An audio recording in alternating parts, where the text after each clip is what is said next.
I want you to imagine that emotional woundings can leave cobwebs. Our emotions run on hormones. There's different patterns that cling to unresolved, uncleared emotions. Okay? This can get called trauma patterns. Releasing these patterns can be called trauma release. But for a really simplistic way of visualizing these, it's actually what they look like on a physical, not corporal level. I want you to picture unresolved traumas. I'm not asking you to go into the unresolved trauma in this moment if you're driving or like if you're someplace you're going to have a meltdown, okay? But I want you, when you have a moment, now when I said you bother to take a moment, but when you have a moment, which means you may need to carve out some time in your day, it may take 30 seconds, it may take several hours. When you have a moment, just a moment, I want you to visualize that whatever your unresolved emotional trauma is, that it's time to review. I want you to just picture that as a cobweb attached to your heart. And you may have more than one cobweb, but picture it as little like those EKG leads with little dark attachment points, like little round attachment points. Sometimes they may have hooks, but for simplicity's sake, we'll say little round attachment points. And each of them has a little dark string coming out of it. And those strings gather into like a cord, but they're made out of cobwebs. What I don't want you to do, ever, ever, ever, is pull on those cords because they're made out of cobwebs, but they're made out of cobwebs with little bitty sprinkles of antimatter or magnetic matter or lead. And we don't want to get those toxins, those magnetic toxins, sprinkling loose in our body because they attract things like cancer. Okay? So what we want to do is allow ourselves to breathe into the space of our heart. Allow ourselves in a completely safe space. Tongue-tied, but safe. Allow ourselves from a completely safe space to allow whatever of those strings is ready to be released for our highest good and to the highest good of the earth and to the highest good of the universe, of the multiverse. Real, y'all. And now, I want you to pay attention to the strings that hold on. Is it really time to let some of those strings go? What would you need? Would you need more time? Then schedule more time. Not much is more important.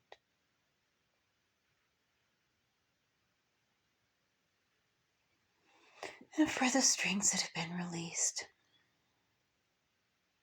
picture them as so many cobwebs drifting to wherever in the universe they need to go. You may picture those turning into butterflies. You may picture those into dust because the other little heavy parts of the sprinkles have returned to wherever in the universe, the multiverse, that they need to return. You may picture those cobwebs getting burnt up and washed away, because the elements are always at our disposal for healing. We just have to remember to invite them and to use them for good.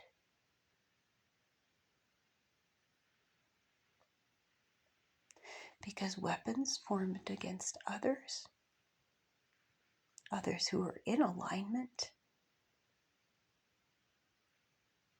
of light and of light and shadow, those weapons can't work externally anymore. But weapons that we make out of elements actually wind up getting turned on ourselves and our loved ones.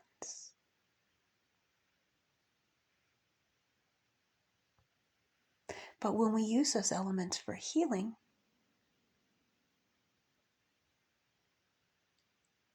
those elements are happy to help.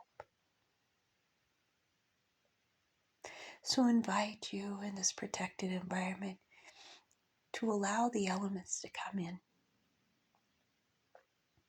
to heal your heart, to help carry away whatever cobwebs you no longer need, to facilitate the processing of whatever wounds it's time for you to heal and release. Now, some of you are going to have some darker stuff come up and you may need additional help, and you can go to a professional in the medical field, or you can go to someone who will hold just the right spiritual place for you. That is your choice. And if you, it turns out, could have really used a medical professional or some pharmaceutical and you didn't go to them, that is also your choice.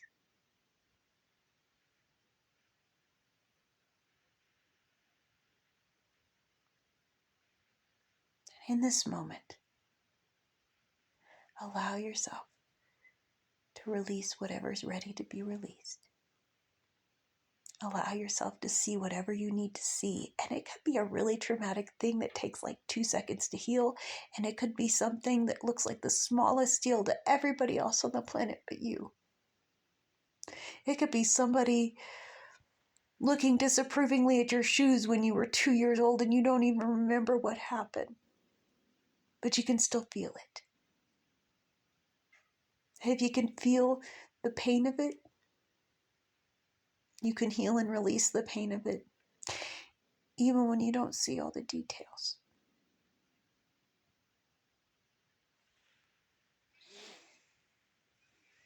So I want you to just witness those cobwebs. Don't pull on them, don't break them, just allow them to be released.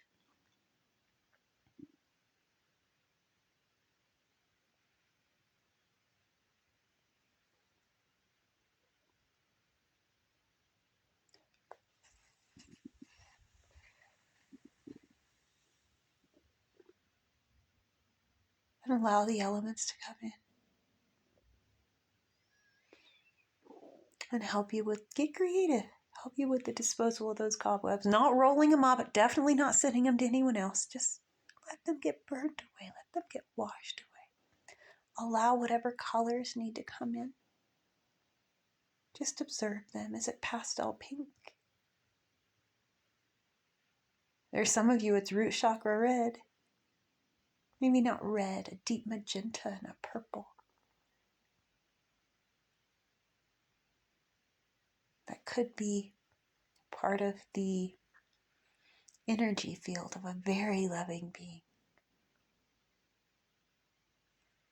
Could be a way for you to know you're safe and supported in this moment for this exercise.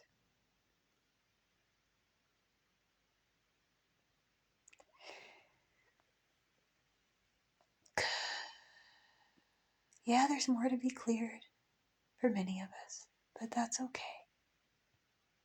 For today, this is enough. No matter how corporally minuscule, materially small something may seem, we must not get rid of it without replacing it. So I'd ask you to invite whatever combination of elements, whatever colors come to your bodily awareness that are needed in this space at this time. for your healing, which includes your healthy comfort. Comfort is not a selfish thing. Comfort is an aspect of safety and grace. And if we don't have safety, a sense of safety, we can't even really exist in our true forms, with our true presence. And if we don't have grace, we cannot allow, and we cannot experience life in our true forms, with our true presence. So we need comfort. And it cannot always be in the form of macaroni and cheese. I didn't say it can't ever, but it can't always. Okay?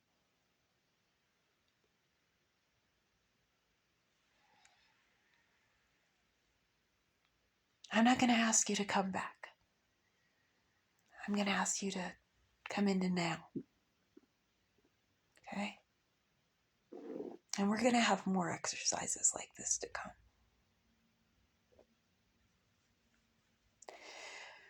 But for today, see, I wasn't peeking. The camera's all crooked. But for today, I just wanted to practice with y'all. Because I have been given such a gift that for the first half of my life, I'm nearly 50 now. I'm going to live way longer than 100, but that's too much for y'all to grok right now. I am nearly chronologically 50 right now. I'm 48 and a half or something. And for the first, we'll say, half of my life, my gift felt very uncomfortable.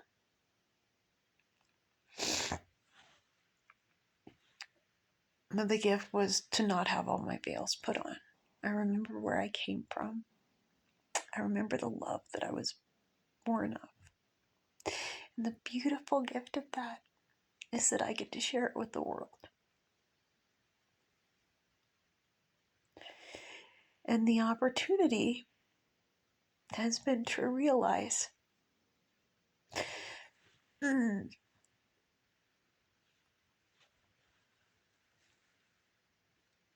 carrying a whole lot of something that other people are very afraid of lacking. And when we make choices from a fear of lack of something, it keeps us from realizing it in our lives. And the short, bittersweet version of this is that it really triggers people. And a simplified version of this is that many of us are given the opportunity to shine light in the darkness. And we can take turns at this. And some of us choose to take turns more often. And some of us are not as willing and able to take turns shining a light. But in those moments, those people are creating a space, are holding a space for the light to shine.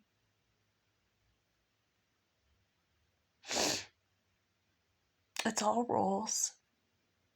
In the end, it doesn't matter who played what roles. In the end, all each of us has is our memories. And we get to choose if those memories are pleasant ones or not. And it turns out we don't get to take our money with us, but we don't get to take our circumstances with us either. All we get to take with us is our choices of what we chose in each moment, whether we chose to illuminate, whether we chose to love, whether we chose to hate, whether we chose to fear. So if those choices are all we have to take with us, then what we choose in each moment is very, very important, isn't it? And I'm crying, but I've done a lot of exercises today, and I've held a lot of space for people. And sometimes people cry because they're sad, and sometimes people cry because they're transmuting the sadness of others. But I trust y'all are smart enough to tell the difference. Y'all have a good day.